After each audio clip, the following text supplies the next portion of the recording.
समाज, देश तथा समुदाय की धार्मिक सेवा की प्रक्रिया सर्वत्र एक सरीखी होती है। यह सिद्धांत बड़े राष्ट्रीय नेताओं पर भी लागू होता है। ऐसा राष्ट्रीय नेता जिसने बड़ी-बड़ी देश सेवाएँ की होती है, कभी-कभी अपने ही देशवासियों द्वारा मार दिया जाता है, क्योंकि उसकी सेवाएँ अनियमित होती है। दूसरे शब्दों में, कोई भी व्यक्ति अपने आश्रितों को इस भ्रामक सेवा से संतुष्ट नहीं कर सकता, यद्यपि वह सेवा से अपने को अलग नहीं कर सकता, क्योंकि उसकी वैधानिक स्थिति ही सेवक होने की है। तो प्रभुपाद जी इस पैराग्राफ में गांधी जी का एग्ज़ाम्पल दे रहे हैं। इतना देश को सेवा करने के बाद फिर एक दिन किसी ने उनको जान से मार दिया। और अमेरिका में भी आप देखोगे तो Robert Kennedy, John F Kennedy, Martin Luther, इन सबको मारने के बाद उन्होंने अपना सत्ता, अपनी पदवी को त्याग किया, क्योंकि वो अपने राष्ट्र से, अपने घर से आसक्त थे। तो वो बताते हैं कि हमें समझना चाहिए कि वास्तविक आश्रय आध्यात्मिक जीवन में प्राप्त होता है और जब हम उस आश्रय का सहारा लेंगे, तो हम अपनी वैधानिक स्थिति जीव कृष्णदास ए विश्वास इसको प्राप्त कर सकते हैं। आगे देखिए, जीव स्वाभाविक तौर पर परमेश्वर का अंश है, किंतु वह भूल जाता है कि उसे परमेश्वर की सेवा करनी है और वह अपना ध्यान दूसरों की सेवा की ओर मोड़ देता है। यह माया कहलाती है। दूसरों की सेवा करते हुए वह झूठे ही अपने को स्वामी मान बैठता है। परिवार का मुखिया अपने को परिवार का स्वामी या राष्ट्र का नेता अपने को राष्ट्र का स्वामी मानता है, यद्यपि वास्तव में वह सेवा कर रहा होता है और माया की सेवा करने के कारण वह धीरे-धीरे नरक को जा रहा होता है। अतः समझदार मनुष्य को कृष्ण भावनामृत तक पहुंचकर भगवान की सेवा में लग जाना चाहिए और अपना सारा जीवन, सारा धन, सारी बुद्धि तथा सारी वाक शक्ति उसी में लगा देनी चाहिए। प्रभुपाद जी बता रहे हैं कि अगर हम कृष्ण की सेवा नहीं करेंगे, तो हमें माया की सेवा करनी होगी और हमारा जीवन नारकीय हो जाएगा। और माया की सेवा करने में हम अपना जीवन लगा देंगे, धन लगा देंगे, बुद्धि, शक्ति सब कुछ लगा देंगे और उसका फल क्या मिलेगा? नरकवास। लेकिन अगर हम कृष्ण की सेवा करते हैं और कृष्ण को तन, मन, धन से संतुष्ट करने का प्रयास करेंगे, तो हम भगवत धाम की ओर अग्रसर हो सकते हैं। तो कृष्ण भावनामृत का उद्देश्य यही है कि हम समझदार बनने का प्रयास करें और अपनी जो भी भगवान ने हमें सुविधाएँ दी है, उसे हमें भगवान की सेवा में लगाना चाहिए। तो प्राणेर अर्थे धिया वाचा, अपने प्राण, अपने बुद्धि, अपना धन और अपनी वाणी सब कुछ भगवान की सेवा में लगाए, उससे हमारा जीवन परिवर्तित हो जाएगा। अन्यथा केवल माया की सेवा करते रहने में कोई लाभ नहीं है। मैं आज ही प्रभुपाद जी का एक कोट पढ़ रहा था। प्रभुपाद जी उसमें लिखते हैं कि हम कहते हैं होम स्वीट होम, लेकिन उसमें स्वीट क्या है? वो बेचारा दिन-रात कड़ी मेहनत करता है धन कमाने के लिए और सारा धन अपने परिवारजनों पे खर्चा कर देता है और उसे एक पल का भी चैन नहीं है। फिर भी उसके परिवार के लोग उससे कभी भी संतुष्ट नहीं होते हैं और उसे लगता है कि मैं कितना महान कार्य कर रहा हूँ, लेकिन ऐसी बात नहीं है। तो हमें समझना है कि वास्तविक संतोष कृष्ण की सेवा करने में है और क्योंकि हम कृष्ण की सेवा नहीं कर रहे हैं, इसलिए हमें अलग-अलग प्रकार की समस्याओं का सामना करना पड़ता है। Okay, will go ahead. तो अभिषेक प्रभु आप पढ़िए श्लोक क्रमांक 11 से लेकर 13 तक।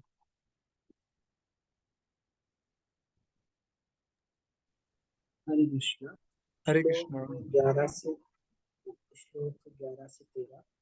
जब उसे अपनी जीविका कमाने में असफलताएं हाथ लगती हैं, तो वह अपने को सुधारने का बार बार यत्न करता है, किंतु जब उसके सारे प्रयास असफल हो जाते हैं और वह विनष्ट हो जाता है, तो वह अत्यंत लोभवश दूसरों से धन स्वीकार करता है।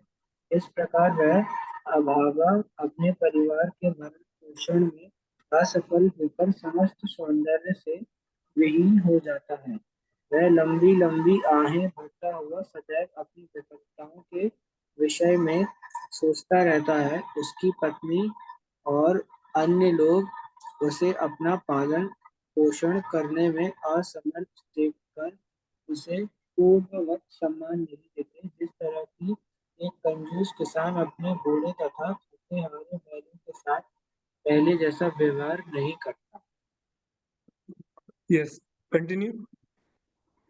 तात्पर्य: न केवल इसी युग में भाव्य तू अनादि काल से अपने परिवार में कोई सदस्य ऐसे वृद्ध पुरुष को नहीं चाहता जो कमाने में असमर्थ हो। यहाँ तक कि वर्तमान युग में भी कुछ जातियों अथवा देशों में बूढ़ों को विष दे दिया जाता है ताकि वे जितनी जल्दी हो सके मर जाएं।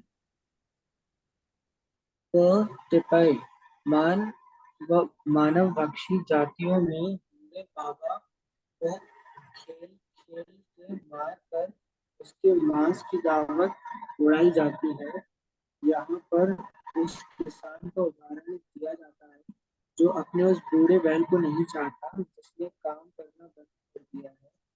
इसी प्रकार से जब कोई पारिवारिक व्यक्ति वृद्ध हो जाता है और कमा नहीं सकता तो उससे ना तो उसकी पत्नी पुत्र पुत्रियां चाहती है न ही परिजन। फलस्वरूप उसकी अपेक्षा होती है। आदर करना तो दूर रहा, अतः यह विवेक समस्त यह विवेक सम्मत होगा कि वृद्धावस्था प्राप्त होने के पूर्व ही पारिवारिक आसक्तियां त्याग दी जाएं और पूर्ण पुरुषोत्तम भगवान की शरण ग्रहण की जाए। मनुष्य को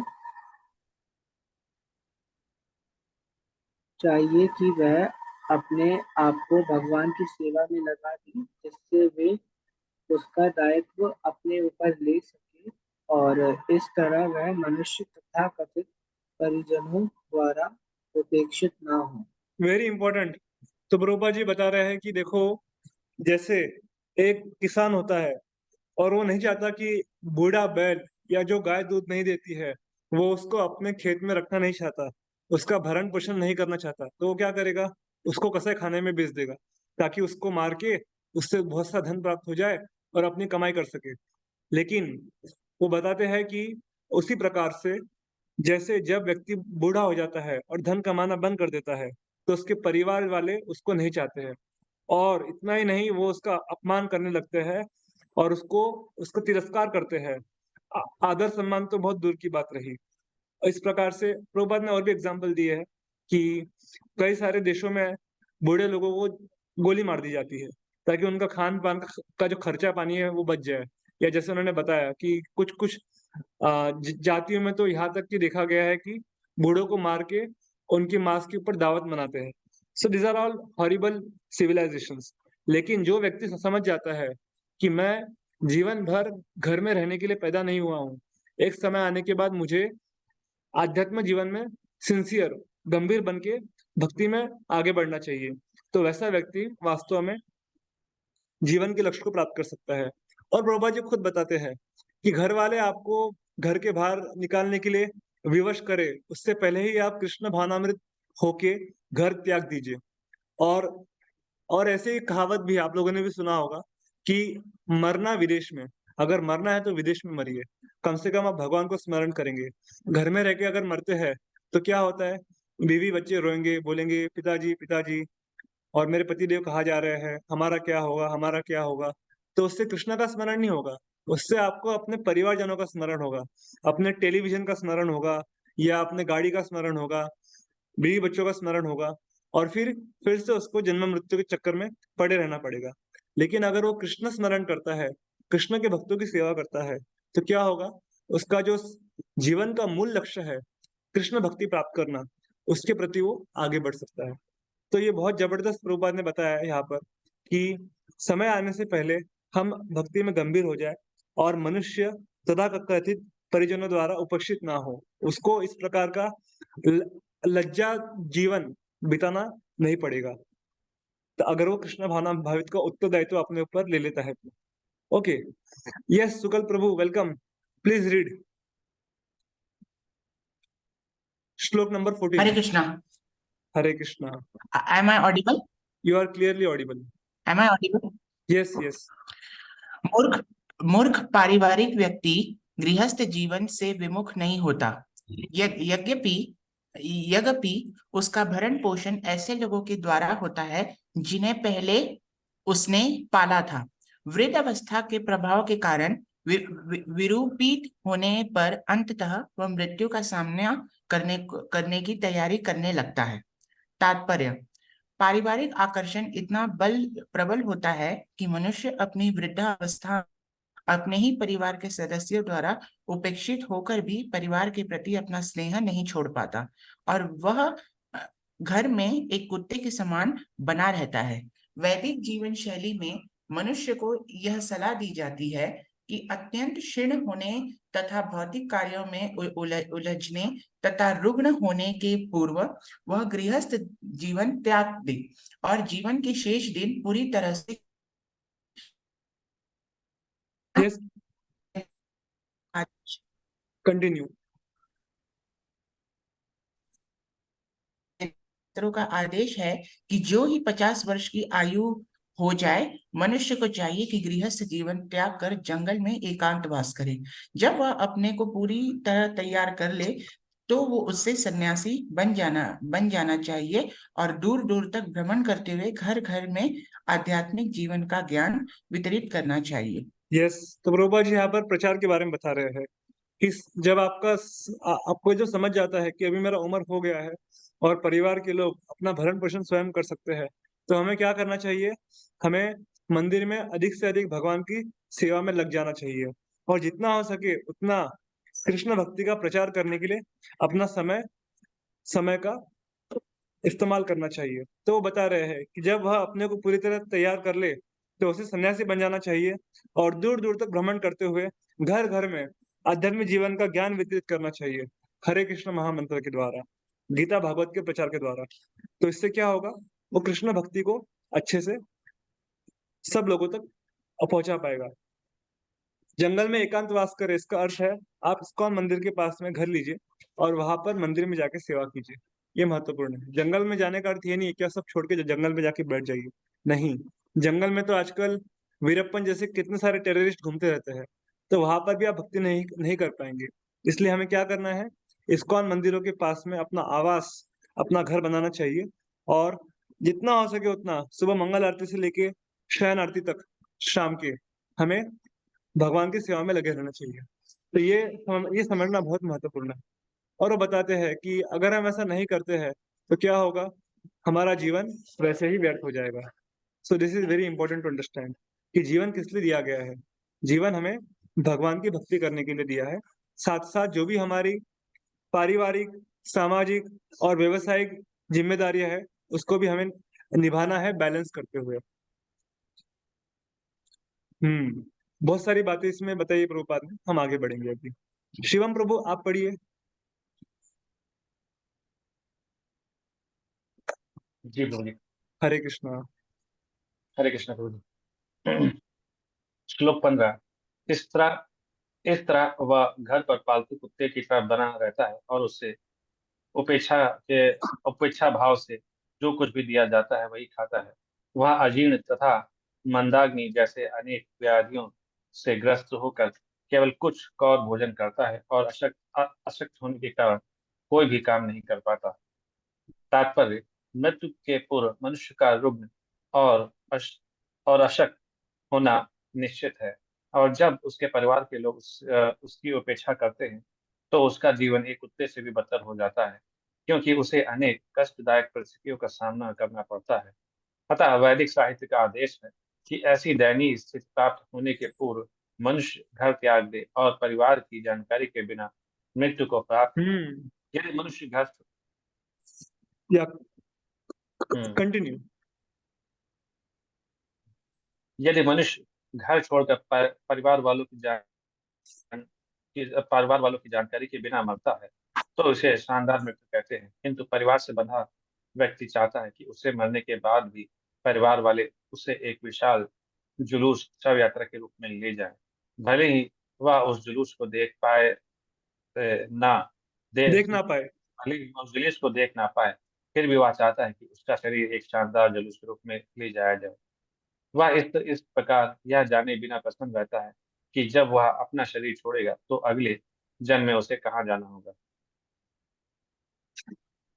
यस, वेरी इंपॉर्टेंट। तो अभी जो मैंने कुछ मिनटों पहले कहा ना कि मरना विदेश में, जो कहावत है, प्रोबा जी उसी बात को लिख रहे हैं कि ऐसी दयनीय अवस्था जब आपके परिवार के लोग आपका अपमान करे, आपका तिरस्कार कर दे, आपको बहिष्कृत कर दे, ऐसी कष्टदायक परिस्थिति का सामना करने से पहले व्यक्ति को कृष्णा भावना भावित होके घर त्याग देना चाहिए और परिवार की जानकारी के बिना मृत्यु को प्राप्त हो जाना चाहिए, अर्थात किसी को पता ना चले, ताकि वो कृष्ण का स्मरण करते हुए देह त्याग कर सके और अपने अगले जीवन की अच्छी तरह से तैयारी कर सके।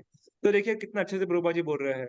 लेकिन जो व्यक्ति गृह में भी है, अर्थात गृह में परिवार के बंधनों में बंधा रहता है, फंसा रहता है, उसको लगता है कि मेरे मरने के बाद भी मेरा अच्छी तरह से अंतिम संस्कार, वैकुंठ, जैसे आप लोगों ने पढ़ा होगा ना, वैकुंठ विमान वगैरह कुछ-कुछ लिखा रहता है गाड़ियों पे।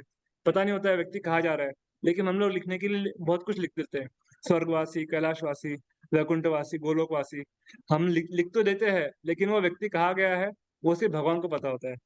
तो वो बता रहे हैं कि इस प्रकार यह जाने बिना प्रसन्न रहता है कि जब वह अपना शरीर छोड़ेगा, तो अगले जन्म में उसे कहाँ जाना होगा। उसको समझता नहीं है कि मैं जो आज कार्य कर रहा हूँ, उससे मेरा अगला जन्म, मैं अगले जन्म की तैयारी अपने आज के कार्यों से कर रहा हूँ। अगर मैं कृष्ण भावना भावित कार्य करूँगा, तो मुझे वैष्णव के परिवार में जन्म मिलेगा और अगर मैं कर्मी और जो भौतिकवादी लोग हैं, उनकी तरह कार्य करूँगा, तो मुझे फिर से नॉन डिवोटी एसोसिएशन में रहना पड़ेगा और कई-कई कष्टों को भुगतना पड़ेगा।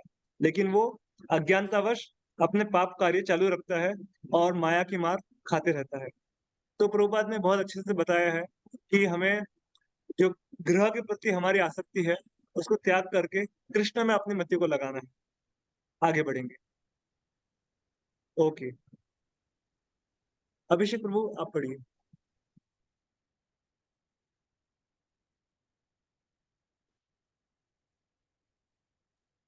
यस प्रभु। श्लोक 16-17। उस रुग्ण अवस्था में भीतर से वायु के दबाव के कारण उसकी आंखें बाहर निकल आती हैं और उसकी ग्रंथियां कफ से भर जाती है।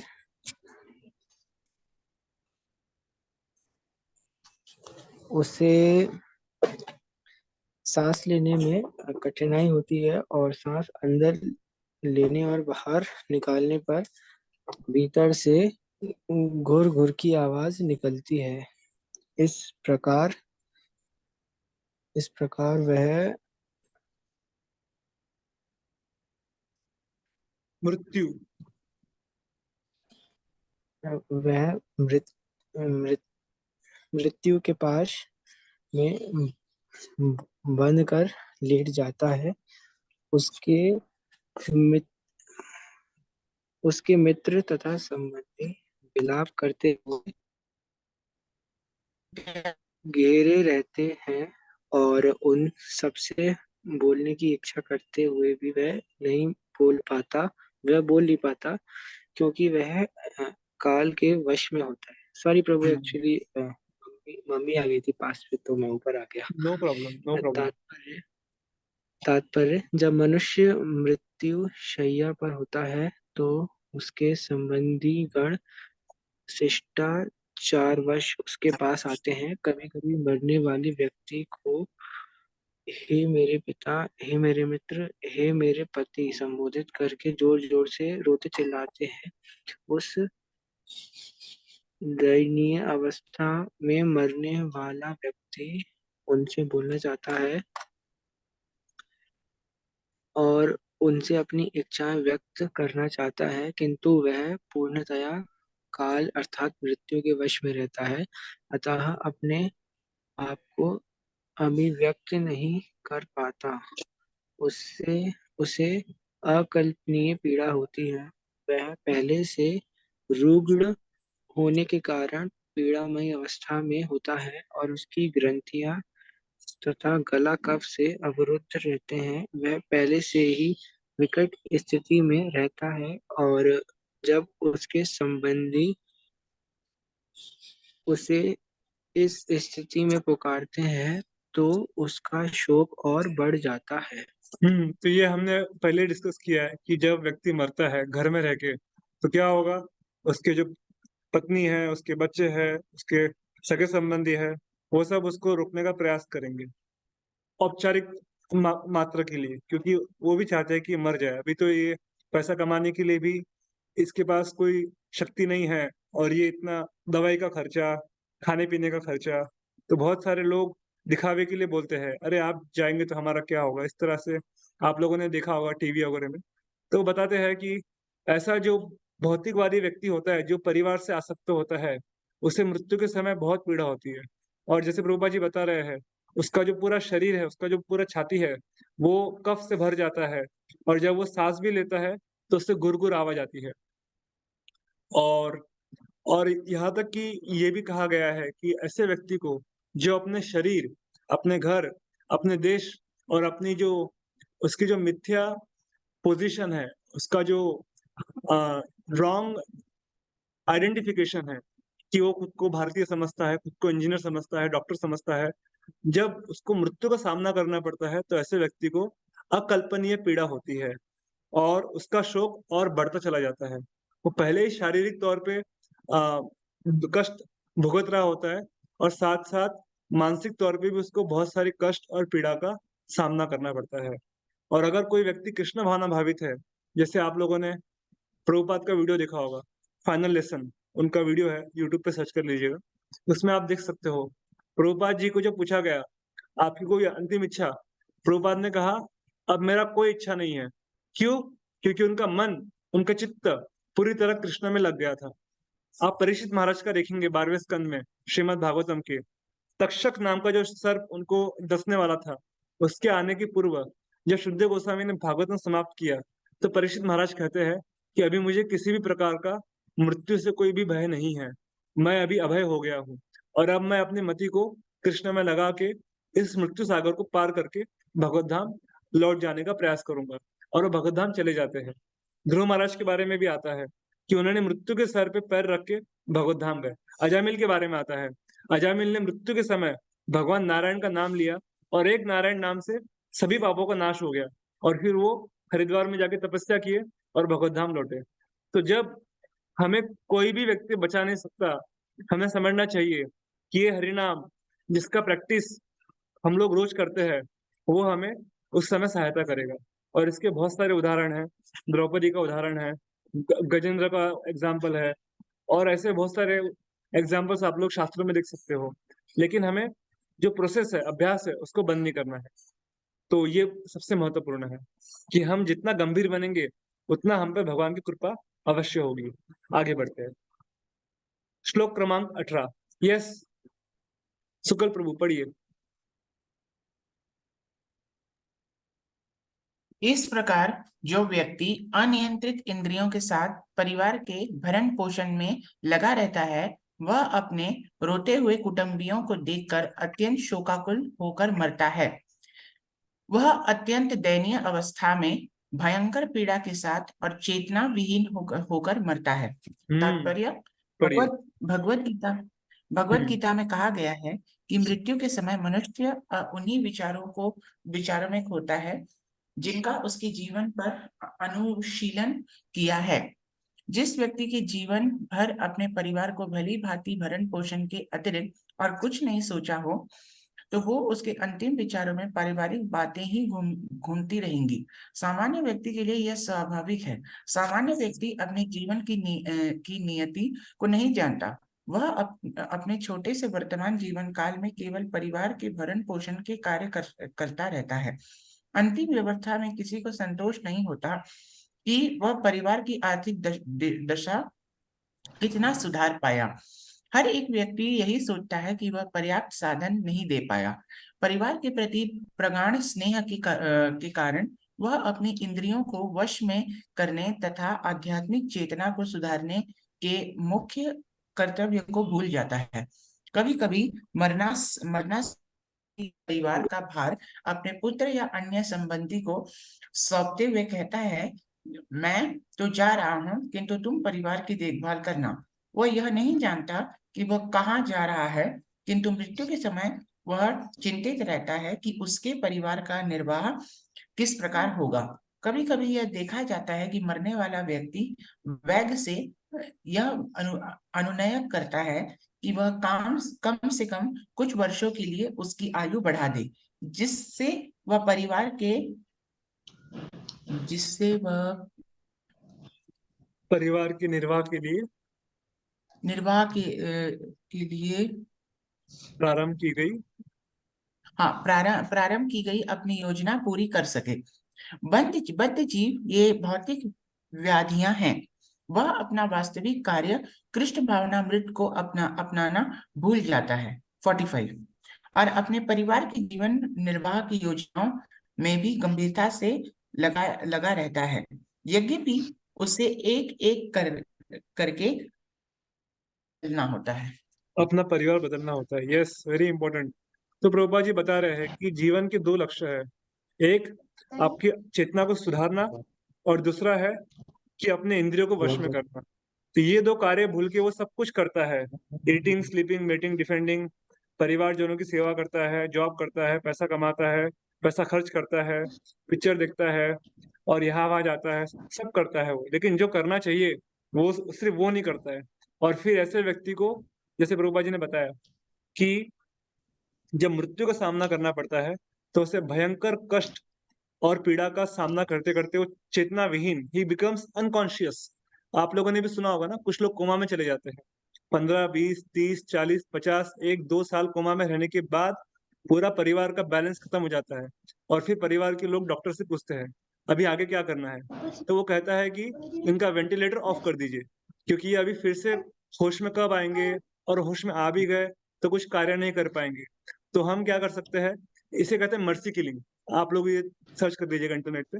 मर्सी किलिंग नाम का कंसेप्ट होता है कि अगर कोई व्यक्ति कोमा में है, या उसे बहुत सारी शारीरिक व्याधियां हो गई है, और वो हॉस्पिटलाइज है, तो परिवार का खर्चा बचाने के लिए डॉक्टर की सहमति से वो उसका वेंटिलेटर ऑफ कर देते हैं, या उसका जो ऑक्सीजन सप्लाई है वो बंद कर देते हैं, ताकि वो मर जाए।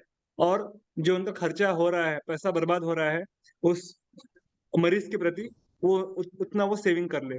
तो ऐसे जब वो देखता है इस प्रकार से चीजें उसके आसपास होती रहती है, तो वो व्यक्ति बहुत अत्यंत पीड़ा के साथ अपना शरीर त्याग देता है। और मरते मरते भी वो विचार करता है कि मेरे परिवार का क्या होगा, क्या होगा।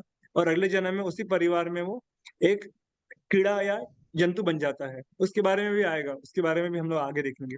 ओके, हमारे पास 2.5 मिनट है। Will read 2 more shlokas. Yes, श्लोक नंबर 19। नीरज प्रभु आप पढ़िए। मृत्यु के समय उसे अपने समक्ष यमराज के दूत दूत आते दिखते हैं, जिनके नेत्र रोग से पूर्ण रहते हैं। इस तरह वह डर के मारे मलमूत्र कर देता है। को यस, प्लीज रीड। तात्पर्य वर्तमान छोड़ने के बाद जीवात्मा का प्रकार से होता है। एक प्रकार का देहांतरण पाप कर्मों के नियामक यमराज के पास जाना है, और दूसरा है स्वर्ग लोक या वैकुंठ लोक के उच्चतर। यहाँ पर भगवान कपिल बतलाते हैं कि जो लोग परिवार के पालन पोषण हेतु इंद्रिय तृप्ति से संबंधित कार्यकलाप में लगे रहते हैं, उनके साथ यमदूत कैसा व्यवहार करते हैं। जिन लोगों ने जी भरकर इंद्रिय तृप्ति की होती है, मृत्यु के समय वे यमदूतों की निगरानी में रहते हैं। वे मरने वाले व्यक्ति को पकड़ लेते हैं और उस ग्रह में ले जाते हैं जहाँ यमराज निवास करते हैं। वहाँ का वर्णन अगले श्लोकों में किया गया है। यस, श्लोक प्लीज रीड। नंबर 20। जिस प्रकार किसी अपराधी को दंडित करने के लिए राजसत्ता के सिपाहियों द्वारा उसे बंदी बनाया जाता है, उसी प्रकार इंद्रिय तृप्ति में संलग्न अपराधी व्यक्ति को यमदूतों द्वारा बंदी बनाया जाता है। वे उसे मजबूत रस्सी से गले से बांध लेते हैं और उसके सूक्ष्म शरीर को ढक देते हैं, ताकि उसे कठोर दंड दिया जा सके। तात्पर्य प्रत्येक जीव सूक्ष्म शरीर तथा स्थूल शरीर से ढका हुआ रहता है। सूक्ष्म शरीर मन, अहंकार, बुद्धि और चेतना का आवरण है। शास्त्रों का कथन है कि यमराज के सिपाही दूत अपराधी के सूक्ष्म शरीर को ढक करके उसे यमलोक में ले जाते हैं, जहां उसे इस तरह दंड दिया जाता है जिसे वह सह सके। वह इस दंड से मरता नहीं, क्योंकि यदि वह मर गया तो दंड कौन भोगेगा। यमराज के सिपाहियों का काम किसी को मारना नहीं होता। वस्तुतः किसी जीव को मारना संभव नहीं, क्योंकि वास्तव में वह सनातन है। उसे तो केवल इंद्रिय तृप्ति के कार्यों का फल भुगतना पड़ता है। देखिए, आप लोगों ने मूवीज में देखा होगा ना, वो दिखाते हैं वो बेचारा व्यक्ति मरता होता है तो डॉक्टर को बोलता है, डॉक्टर मैं मरना नहीं चाहता, मुझे मुझे और जीना है। क्यों? अज्ञानतावश। उसको पता नहीं है कि आत्मा जो है वो सनातन है, आत्मा का नाश नहीं होता। नैनम छिन्दन्ति शस्त्राणि नैनम दहति पावकः। लेकिन अज्ञानतावश वो सोचता है कि अभी मैं मर जाऊंगा और सब खत्म हो जाएगा, लेकिन ये सत्य नहीं है। और दूसरी बात वो बता रहे हैं कि जब वो व्यक्ति यमदूतों का दर्शन करता है तो वो मल मूत्र त्याग देता है। ये भी आप लोगों ने देखा होगा, कुछ कुछ सिनेरियोज में क्या होता है कि जब व्यक्ति का डेथ